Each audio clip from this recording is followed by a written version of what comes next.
시간 하나님께서 우리 주신 말씀 함께 봅니다. 요한일서 4장 7절에서 12절 말씀입니다. 신약성경 391면입니다. 사랑하는 자들아, 우리가 서로 사랑하자. 사랑은 하나님께 속한 것이니 사랑하는 자마다 하나님으로부터 나서 하나님을 알고 사랑하지 아니하는 자는 하나님을 알지 못하나니 이는 하나님은 사랑이심이라. 하나님의 사랑이 우리에게 이렇게 나타난 바 되었으니 하나님이 자기 독생자를 세상에 보내심은 그로 말미암아 우리를 살리려 하심이라. 사랑은 여기 있으니 우리가 하나님을 사랑한 것이 아니요 하나님이 우리를 사랑하사 우리 죄를 속하기 위하여 화목제물로 그 아들을 보내셨음이라. 사랑하는 자들아, 하나님이 이같이 우리를 사랑하셨은즉 우리도 서로 사랑하는 것이 마땅하도다. 어느 때나 하나님을 본 사람이 없으되 만일 우리가 서로 사랑하면 하나님이 우리 안에 거하시고 그의 사랑이 우리 안에 온전히 이루어지느니라. 아멘.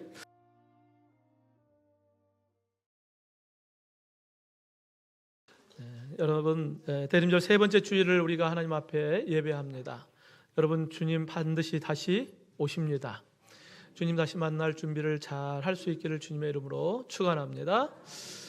한 목사님이 간 기능이 좋지 않아서 기증을 받아야 했는데 아들이 간 기증을 해서 수술을 하게 되었습니다. 결코 쉽지 않은 아들의 결정이었을 것이고 또 아들의 간을 받아야 하는 목사님 입장에서도 쉽지 않은 결정이었을 것입니다.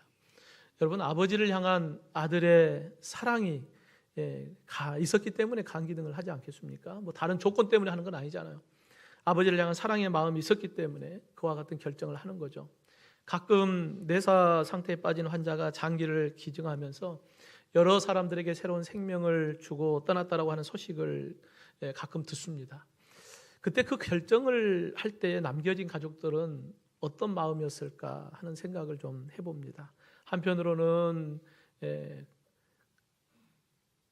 가족의 이별은 아픔은 있지만 그래도 또 다른 생명을 살리고 가는 것이니까 큰 또 의미를 갖기도 하고 또 그렇게 보내야 하는 부모의 입장, 가족들의 입장은 참 힘들겠죠. 여러분, 국내에 장기 이식을 기다리는 환자가 한 4만 명이 된다고 하고 매년 3천 명의 장기 이식을 신청한다고 합니다. 기다리는 환자들도 힘들고 가족들도 힘들겠지만 또 그와 같은 기적의 사랑의 선물이 그들에게 주어질 때 또 생명을 연장할 수 있는 또 그러한 은혜도 있습니다. 여러분, 이보다 크신 사랑이 바로 예수님의 사랑입니다. 예수님은 온 인류를 위하여 우리를 영원한 생명의 구원을 위하여 자신의 물과 피를 다 쏟으시고 십자가의 그 고난을 감당하셨습니다. 그래서 기독교를 사랑의 종교라고 이야기하죠. 그러므로 우리도 주의 사랑으로 서로 사랑하며 살아야 하죠. 우리 옆에 분과 함께 인사해 봅시다. 주의 사랑으로 사랑합니다. 앞뒤 분과 인사합시다. 주의 사랑으로 사랑합니다. 우리가 서로 부족하고 연약한 부분은 있지만 그럼에도 우리가 주님의 이름으로 서로 사랑하며 살아갈 수 있기를 주님의 이름으로 축원합니다. 오늘 우리는 대림절 세 번째 주일입니다. 다시 오실 주님을 우리가 기다리는 그 기다림 속에 우리가 어떤 모습으로 주님을 기다릴 것인가. 오늘 우리가 요한일서 4장의 말씀을 함께 하는데 오늘 본문 바로 앞부분에 어떤 이야기를 하냐면 진리의 영에 대한 이야기를 하고 있습니다. 그래서 이 사도 요한은 교회 공동체 안에 진리의 영, 즉 진리신 예수 그리스도의 복음 안에서 성령의 인도하심을 따라 우리는 진리의 길을 걸어가야 한다라고 하는 이야기를 하는 거예요. 여러분, 교회는 믿음의 성도들입니다. 믿음의 성도들은 진리의 영을 따라서 하나님의 진리의 말씀과 성령의 인도하심을 따라 주의 길을 걸어갈 수 있기를 주님의 이름으로 축원합니다. 이 진리의 영을 따라가는 성도들의 삶의 모습은 무엇으로 나타날까요? 오늘 본문의 제목에 힌트가 있는 거예요. 무엇으로 나타날까요? 바로 사랑입니다.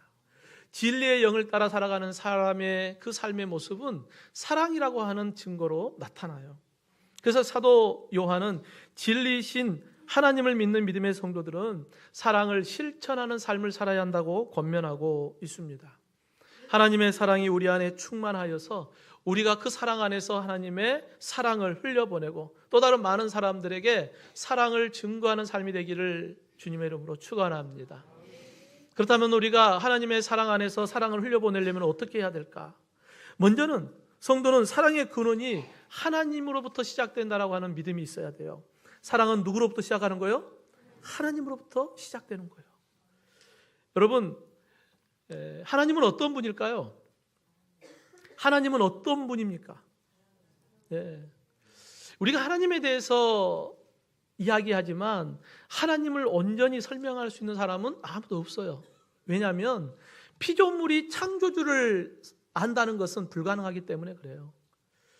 여러분, 코끼리 장님 이야기 아시잖아요. 장님이 코끼리를 만지는데 넓적한 부분을 만지면 코끼리는 넓적하더라 뭐 이런 이야기 하겠죠. 코끼리의 코를 만진 사람은 장님이 하는 이야기가 야 코끼리는 길쭉하더라 그러죠. 그러면 장님들이 거짓말 한 건가요? 아니죠. 거짓말 한 건 아니에요. 다만 코끼리를 다 알지 못해요. 그러니까 내가 만진 부분만 코끼리에 대한 설명을 하는 것입니다. 우리가 하나님에 대해서 피조물이 창조주의 하나님을 다 알지 못하죠. 그러나 우리가 하나님을 만난 하나님이 나를 만나주신 그 부분을 우리가 이야기하는 거예요. 내가 만난 하나님은 이런 하나님이다. 내가 만난 하나님은 이런 하나님이다 라고 하는 이야기를 하는 거예요. 여러분, 우리는 하나님을 본 적이 없습니다. 하지만 하나님께서는 내 삶에 찾아오셔서 나를 만나주셨고 또 성경 안에서 하나님이 어떤 하나님인가에 대한 부분을 우리에게 말씀해 주셔요. 그래서 우리는 그 하나님을 이야기하는 거예요. 그래서 하나님께서는 우리에게 보여준 만큼만 우리가 하나님을 알 수 있다. 이것을 계시라고 이야기해요. 하나님은 우리에게 자신을 열어서 우리에게 보여준 만큼 우리는 하나님을 안다는 거예요. 그러니까 내가 하나님 다 안다 그러면 교만한 거예요.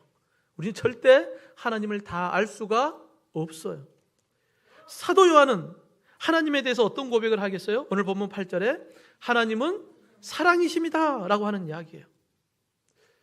이 말의 의미는 하나님의 본질은 사랑이다. 사랑의 근원이 하나님이시다 라고 하는 이야기거든요. 그러니까 하나님의 전체에 대한 이야기는 모르지만 하나님의 성품 가운데 하나인 하나님은 사랑이시다 라고 하는 고백을 합니다. 오늘 본문 9절에 보면 하나님의 사랑이 우리에게 이렇게 나타난 바 되었으니 하나님이 자기의 독생자를 세상에 보내심은 그로 말미암아 우리를 살리려 하심이다 라고 말씀하고 있습니다. 하나님께서 허물과 죄로 죽었던 우리를 살리기 위하여 독생자 예수 그리스도를 우리에게 보내주셨다. 그 모습이 바로 이렇게 나타났다라고 우리에게 말씀하고 있는 것입니다. 여러분, 과거에 우리는 아담이 범죄함으로 인하여서 모든 사람들이 다 죄인이 되었어요. 그래서 우리는 원죄를 가지고 태어납니다. 그리고 그 원죄로 인하여서 우리가 사는 날 동안에 죄의 종으로서 살아요. 그러니까 늘 죄된 삶을 살 수밖에 없어요. 이걸 자범죄라고 이야기하죠. 결국 우리가 원죄와 자범죄, 이 죄로 인하여서 우리는 하나님 앞에 죄인인 거예요. 죄의 싹은 사망이잖아요. 결국 그 죄로 인하여서 모든 사람은 영원한 불못 심판에 던져질 자가 되었습니다. 이 하나님은 우리를 사랑하셔서 죄와 사망에서 우리를 구원하기 위하여 독생자 예수 그리스도를 우리에게 보내주신 것입니다. 여러분, 왜 하나님은 독생자 예수님을 우리에게 보내주셨을까요? 하나님은 사랑이시다요. 하나님은 사랑이시기 때문에 우리에게 예수님을 보내주신 거예요. 여러분, 우리가 인간적으로 생각해 봅시다. 인간적으로 계산해 보면 악한 인간을 구원하기 위하여 누가 하나밖에 없는 아들을 죽음으로 내어놓겠습니까? 이건 우리가 인간적으로 생각해 보면 이건 도저히 있을 수 없는 일이거든요. 우리가 로마서 5장 7절에 의인을 위하여 죽는 자가 쉽지 않고 선인을 위하여 용감히 죽는 자가 혹 있거니와 우리가 아직 죄인 되었을 때에 라고 기록해요. 여러분, 우리가 인간적으로 생각해 볼 때 의인을 위하여 죽는다? 대가 대신 죽는다? 이건 있을 수 없는 일이에요. 선인을 위해서 죽는다? 이것도 결코 쉬운 일은 아닙니다. 그런데 하물며 죄인을 위해서 죽는다? 이건 도저히 있을 수 없는 일 아니겠습니까? 그런데 그 도저히 있을 수 없는 일을 누가 하신 거예요? 하나님이 하신 거예요.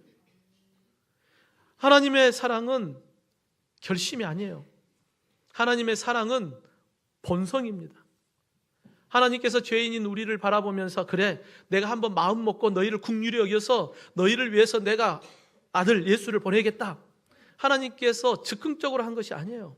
하나님 존재 자체가 하나님께서 사랑이기 때문에 우리를 향한 하나님의 사랑이 그 안에서 자연스러운 거예요. 하나님께서 막 결단하고 해가지고 가는 게 아니라 하나님은 사랑이시기 때문에 그 사랑 안에서 우리를 긍휼히 여겨서 예수님을 보내주신 거예요. 그러니까 하나님의 사랑은 계산적인 사랑이 아니에요. 어떤 대가를 기대하면서 우리를 사랑하는 것이 아닙니다. 하나님의 사랑은 우리의 모든 생각을 뛰어넘는 한없는 사랑입니다. 그래서 그 하나님의 사랑은 무엇으로 원어를 표기되냐면 아가페예요. 긍휼히 여겨주셔서 아무 조건 없이 아낌없이 주는 사랑, 그 사랑이 바로 아가페 사랑, 우리 하나님의 사랑입니다. 하나님의 사랑은 받을 만한 자격이 있는 자에게 주는 것이 아니에요. 그것과 상관없이 하나님께서 아낌없이 거저 주신 사랑입니다. 만약에 하나님께서 내가 너희에게 사랑할 만한 자격을 갖춘 사람에게 내가 주겠다, 그러면 그 자격을 갖출 만한 사람이 아무도 없어요. 왜냐하면 우리 모두가 다 죄인이기 때문에 그래요. 죄인이기 때문에 하나님의 그 사랑을 받을 만한 자격 아무도 없어요. 그 죄를 해결할 만한 능력이 아무도 없어요. 그러니까 하나님께서 우리에게 자격을 따지면 우리가 하나님의 사랑을 받을 자가 아무도 없어요. 그러니까 하나님께서 우리에게 그저 주는 사랑을 하는 거예요. 아가페 사랑을 하는 거예요. 대가 없는 사랑을 거저 우리에게 주시는 것입니다. 이것이 바로 하나님의 은혜예요. 여러분, 하나님의 은혜는 받을 만한 자격 없는데 거저 주시는 게 하나님의 은혜잖아요. 우리가 하나님의 사랑을 받을 만한 자격 없는데 하나님께서 어차피 너희는 받을 만한 자격 준비할 사람 아무도 없으니까 우리에게 그냥 거저 주시는 거예요. 성도 여러분, 하나님의 사랑은 우리가 측량할 수 없는, 그리고 갚을 수도 없는 그 크신 하나님의 놀라운 사랑, 그 사랑의 근원이 하나님이십니다. 여러분, 집에서 수도꼭지를 틀면 물이 나오잖아요. 그 물이 수도꼭지로부터 시작된 게 아니잖아요. 수원지로부터 호스를 통하여 수도꼭지를 틀면 그 물이 나오는 거잖아요. 그러니까 하나님의 사랑은 수도꼭지로부터 시작하는 게 아니라 수원지이신 하나님으로부터 시작하는 거예요. 그 사랑이 오늘 누구에게 있는 거예요? 저와 여러분에게 있는 거예요. 하나님의 그 사랑이 오늘 저와 여러분에게 주어지는 거예요. 사랑하는 성도 여러분, 우리의 온전한 사랑은 나의 능력이나 나의 의지에서 나온 것이 아니에요. 하나님의 온전한 사랑, 그 사랑이 우리 안에 들어왔기 때문에 우리 안에 그 사랑이 흘러 넘치는 것입니다. 하나님의 온전한 사랑이 날마다 우리 안에 충만하기에 오늘도 그 사랑에 감격하고 그 사랑에 감사하고 그 사랑 안에 충만한 삶을 살아가는 저와 여러분이 되기를 주님의 이름으로 축원합니다. 또한 이 하나님의 사랑은 예수님의 순종을 통하여 증거가 됩니다. 여러분, 옛 드라마에 보면은 물 떠놓고 열심히 빌잖아요. 비나이다 비나이다 하는데 그렇게라도 해서 정성껏 하면 그 정성에 감동해서 내 소원을 들어줄 것 같잖아요. 그래서 간절한 마음으로 그냥 하는 거죠. 여러분, 이와 같은 세상의 종교는 인간이 신에게 보이기 위해서 뭔가를 열심히 올려드려야 돼요. 더 선하게 살아야 하고, 더 많이 노력해야 하고, 정결하게 살아야 하고, 헌신하며 살고, 수고하며 의롭게 선하게 살아야 돼요. 그래야 누가 감동해요? 신이 감동할 거 아닙니까? 신이 감동해야 나에게 뭐라도 내려줄 것 같잖아요. 이게 세상의 종교입니다. 하지만 기독교는 반대예요. 우리가 올려보내는 것이 아니라 하나님이 우리에게 내려주시는 종교예요. 하나님이 먼저 우리에게 하나님의 사랑을 우리에게 내려주시는 종교가 바로 기독교입니다. 그래서 본문 10절에 사랑은 여기 있으니 우리가 하나님을 사랑한 것이 아니요 하나님이 우리를 사랑하사 우리 죄를 속하기 위하여 화목제물로 그 아들을 보내셨다요. 하나님이 우리에게 보내주신 거예요. 이게 하나님의 사랑입니다. 어떻게 해요?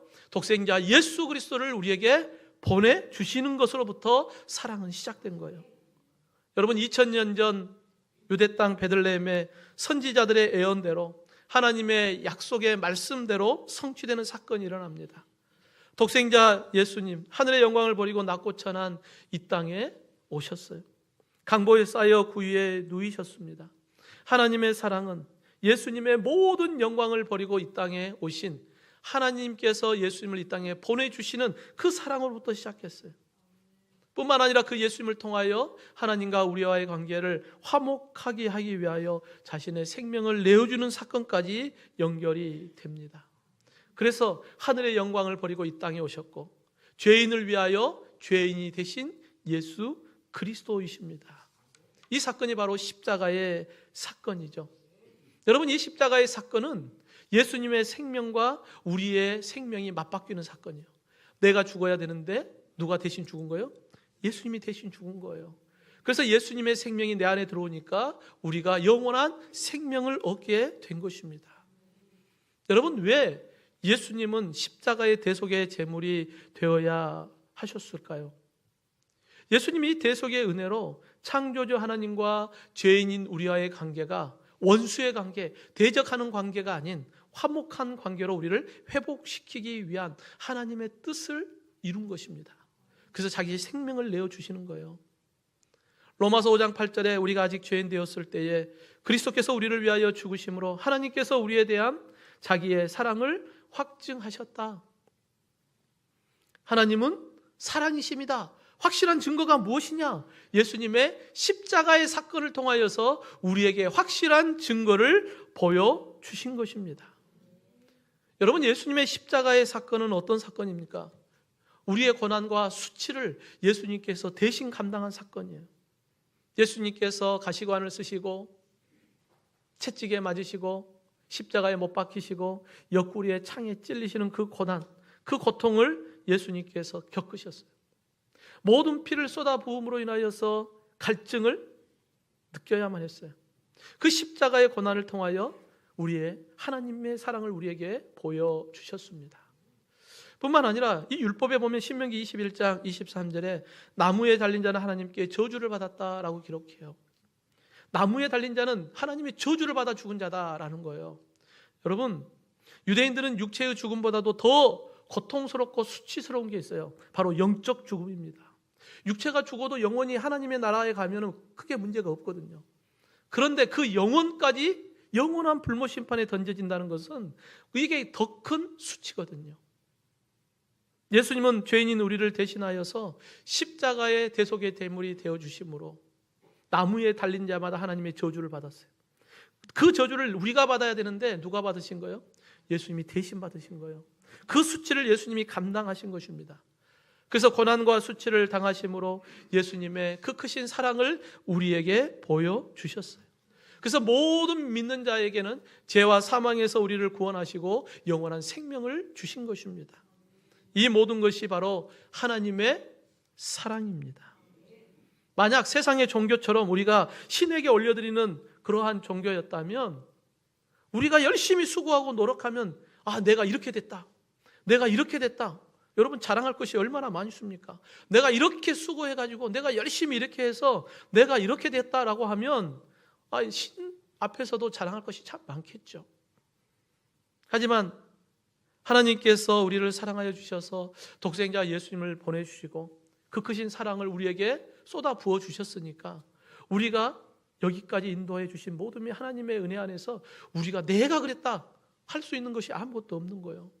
하나님이 나를 사랑해 주지 않으면 우리가 어떻게 여기에 앉아 있어요? 우리가 어떻게 하나님을 예배합니까? 어떻게 우리가 죄와 사망에서 구원받고 하나님을 아바 아버지라 고백할 수 있겠습니까? 여러분, 이 모든 것이 하나님의 사랑이요, 이 모든 것이 하나님의 은혜임을 믿으시길 주님의 이름으로 축원합니다. 그러기에 우리가 할 수 있는 게 뭐겠어요? 따라해 봅시다. 오직 감사.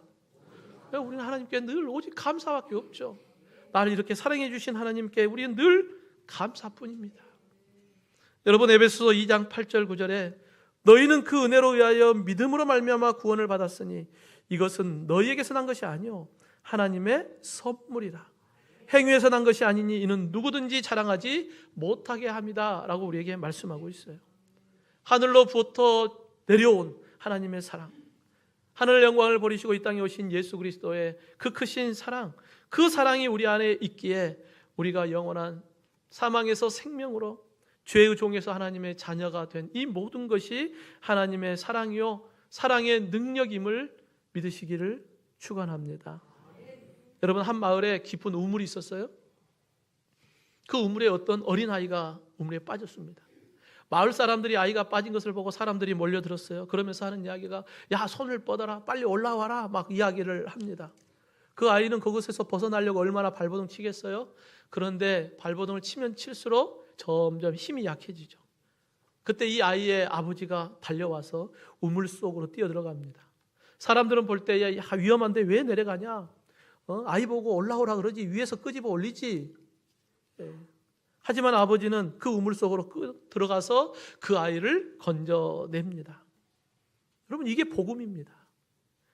세상 종교는 이야기합니다. 올라와라, 올라와. 하지만 복음, 하나님의 사랑은 직접 우리에게 내려오시는 거예요. 우리에게 찾아오셔서 하늘의 영광을 위하여 죄와 사망의 우물에서 우리를 건져주시는 것입니다. 이게 우리가 감당할 수 없는 하나님의 큰 사랑이에요.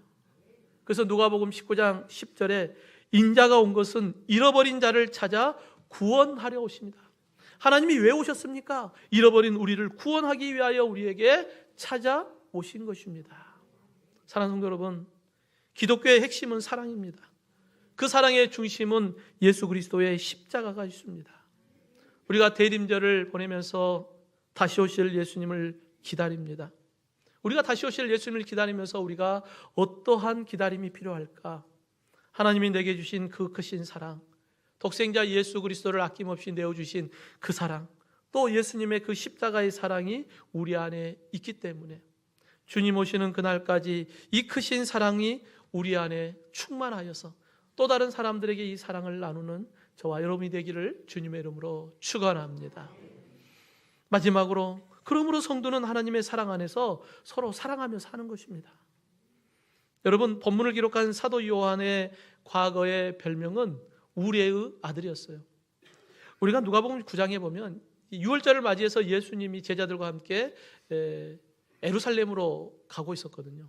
근데 가는 과정 가운데 사마리아 마을을 들어가서 쉬려고 했었어요. 근데 사마리아 사람들이 유대인이신 예수님을 보면서 거부를 해요. 그러니까 이 모습을 보았던 요한은 주님, 하늘에서 불벼락을 내려서 이 마을들을 그냥 싹 태워버립시다 라고 이야기를 하거든요. 여러분, 요한은 인내보다는 분노가 앞섰어요. 사랑보다는 정죄하기 앞섰고, 포용하는 것보다는 배척하는 것이 앞섰어요. 거칠고 난폭한 그의 성격의 모습을 우리가 봅니다. 그래서 그의 별명이 우레의 아들이에요. 하지만 예수님의 이 십자가의 사건과 부활의 사건을 통하여서 그의 모습이 바뀌어요. 하나님의 사랑을 깨달으니까 그의 삶의 모습이 하나님의 사랑으로 바뀌어갑니다. 훗날의 사도 요한은 사랑하는 자들아, 오늘 본문에서도 사랑하는 자들아 라고 하는 말이 나오거든요.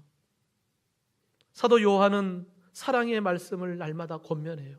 새 계명을 너희에게 주노니 너희도 서로 사랑하라.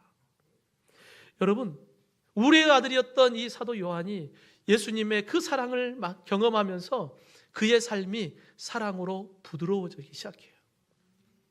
우리 옆에 분과 함께 인사해 봅시다. 부드러운 사람이 됩시다. 앞뒤 분과 인사합시다. 부드러운 사람이 됩시다. 여러분, 예수님의 사랑이 우리 안에 가득하면 우리의 아들이 될 수가 없는 거예요. 그 사랑이 우리 안에 가득하면 우리의 말이 부드러워지고 우리의 행동이 부드러워져요. 왜요? 예수님의 사랑 때문에 우리가 변하게 될 수밖에 없죠.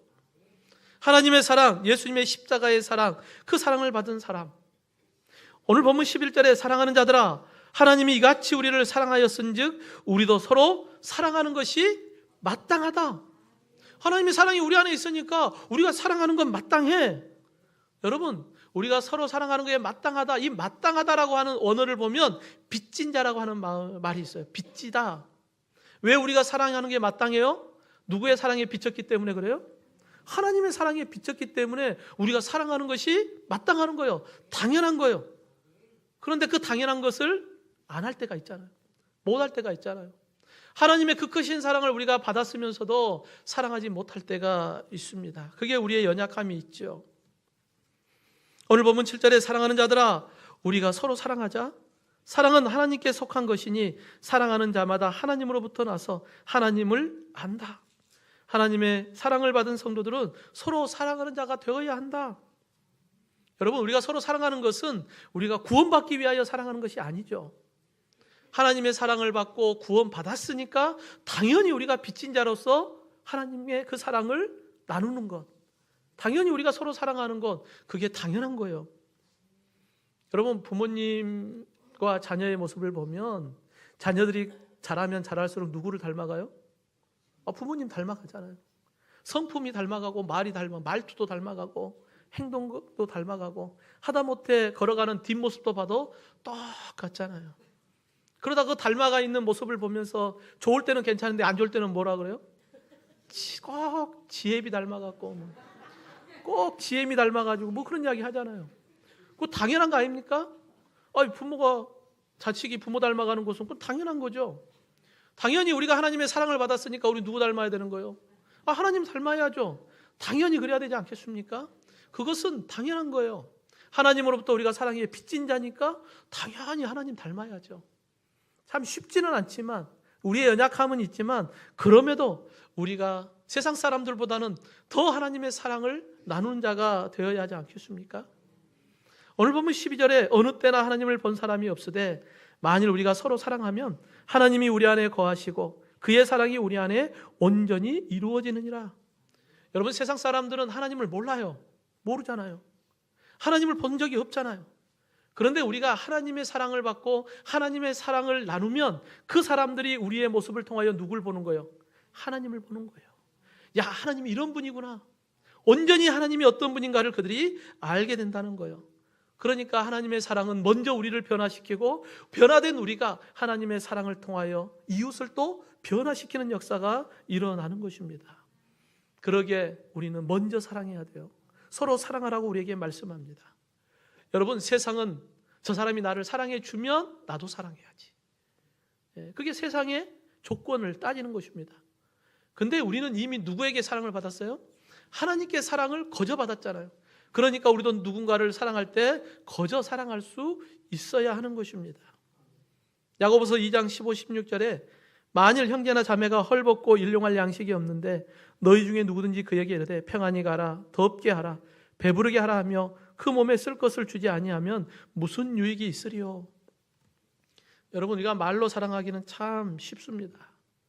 그나마 말로 사랑하는 것도 괜찮죠. 상처 주지 않는 것만 해도 좋은 일이죠.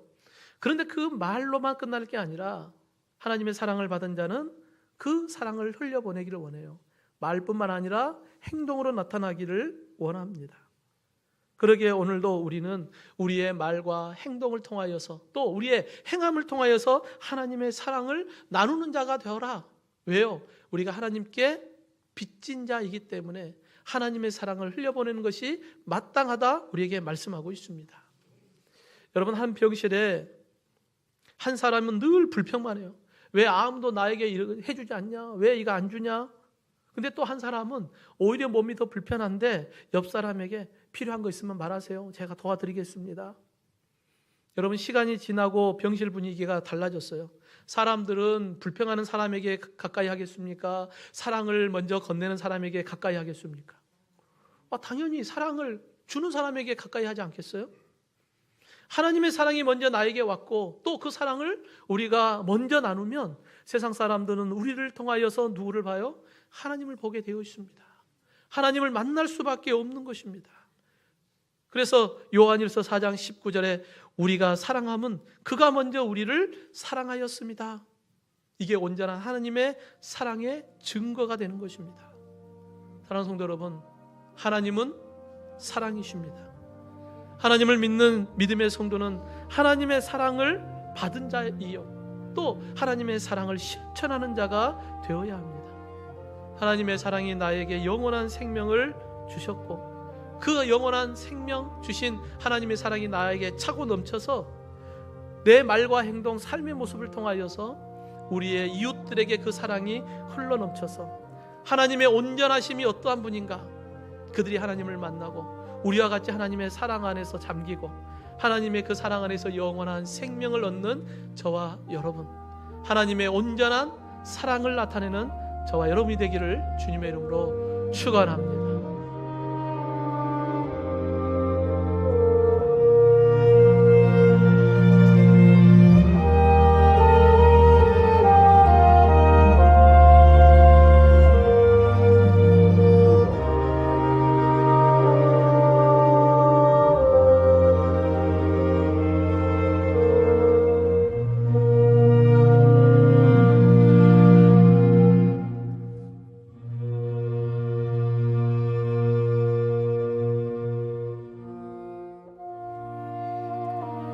사랑하는 자들아, 우리가 서로 사랑하자. 사랑은 하나님께 속한 것이니 사랑하는 자마다 하나님으로부터 나서 하나님을 알고 사랑하지 아니하는 자는 하나님을 알지 못하나니 이는 하나님은 사랑이심이라.